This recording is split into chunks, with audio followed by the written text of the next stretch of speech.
দিল্লি থেকে কলকাতা হয়ে বীরভূম, দীর্ঘ সফর, তার উপর আশাস্তক নেতা নেত্রী সমর্থক অনুগামীদের ভিড়, চিৎকার চেঁচামেচি উচ্ছ্বাস আনন্দ, সবাই চান তার সঙ্গে দেখা করতে। 18 মাস পর বাড়ি ফিরে কেঁদে ফেলেছেন দোর্দণ্ড প্রতাপ নেতা অনুব্রত মণ্ডল। একের পর এক অভ্যাগতের সঙ্গে সাক্ষাৎ পর্ব মিটিয়ে বেলার দিকেই খাওয়া দাওয়া করেছেন তৃণমূল নেতা। পাতে ছিল ভাত, মাছের পদ এবং কেষ্টর ভীষণ প্রিয় পোস্তর বড়া। নেড়ে চেড়ে সামান্যই খেয়েছেন, তারপর টানা ঘুমিয়েছেন অনুব্রত।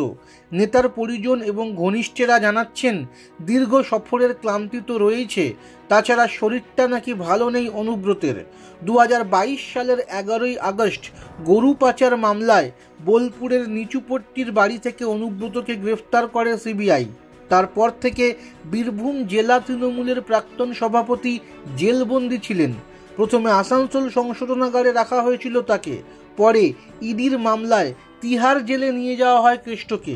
2023 সালের 21শে মার্চ থেকে তিহারেই বন্দি ছিলেন তিনি।